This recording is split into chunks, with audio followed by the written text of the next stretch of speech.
everyone. Thank you for joining today's QuickBooks Online Tips and Tricks. We have Pam with us today.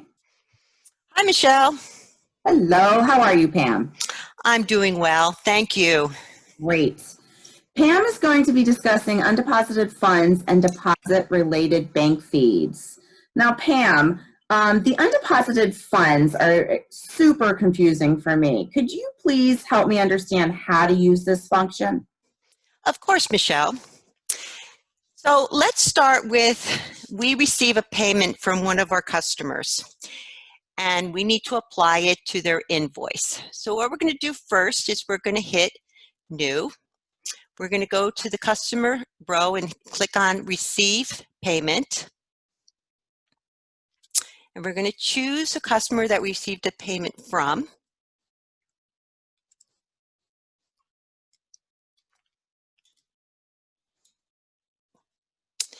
And we are going to apply the check.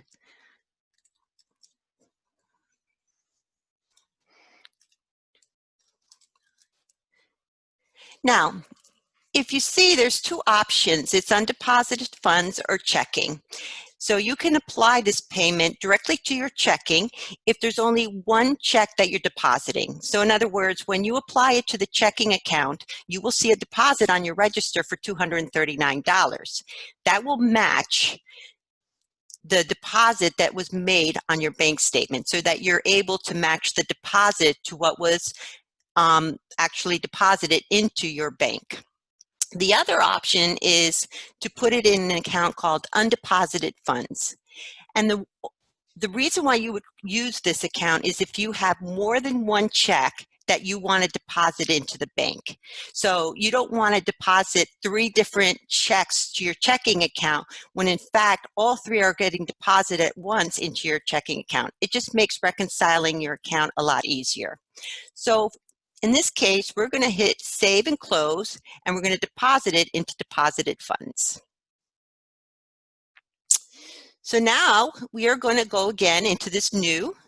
We're going to go into the column for Bank Deposit. And you will see that there are 3 checks here that are ready to get deposited. Keep in mind that these 3 checks have not been posted to your register as of yet.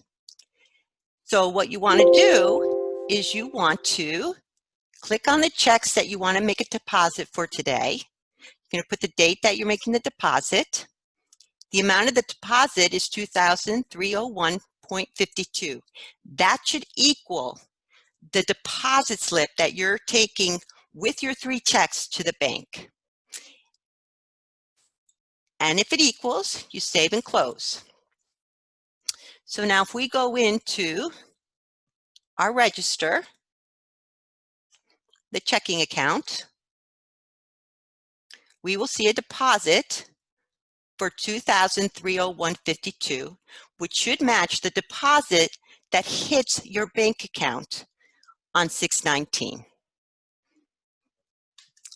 And that wraps up undeposited funds. Wow, you made that look so simple. Well, thank you. Thank you so much. So, the next question I have for you, Pam, why do my bank feeds create duplicate and incorrect deposits? What am I doing wrong? Well, first of all, when I do deposits and bank feeds, I always make sure that my deposit is posted first into the register before I post my bank feeds. The problem is that QuickBooks is not smart enough to see that if you have a bank feed for $500, it's going to look for any account that has an open balance of $500. The problem is it may not be for that particular account that QuickBooks thinks it belongs to. It's not that smart. So that's why you have to make your deposit first. So let's go into our chart of accounts, into the checking, and let's look for Cool Cars. You see that Cool Cars here. a payment has been posted to the register, payment deposit for $694.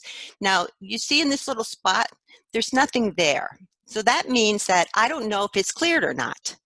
So now what we're going to do is we're going to go into the dashboard, and we're going to go to our bank accounts, the checking, where there's 25 bank feeds to review. So I am going to look for that $694, which is right here for Cool Cars. So what that means is that it cleared the bank and it's ready to match to the deposit that you made to the register. So I'm going to go ahead. You can click on here if you want, or you can just click on match, meaning it's matching to the existing deposit you have on your register. It's not going to add a duplicate deposit. It's going to match it. Now, for example, if this match, it didn't say one record found. If it didn't match, it'd say add. So if it said add and then you added the deposit, in that case, it would create a duplicate deposit. If it says match, it's matching to something that already exists. So I'm going to click match. And I'm going to go back to my chart of accounts. And I'm going to look for that $694. And I'm going to use my little search funnel here. And I'm going to plug in $694. And there it is. Now, remember, when I was showing you the $694 before, this area was completely blank. Right now, it has a little green thing, meaning that it was manually added from the bank feeds, and it has tentatively reconciled. So it has cleared the bank, but has not been reconciled yet. So when you go to do your May statement reconcile, that C will change to an R. And that wraps up the bank feeds. Wonderful. That completely makes sense now. Thank you so much for explaining that. And thank you for joining us today, Pam. And thank you for everyone else in watching another great QuickBooks Online tips and tricks.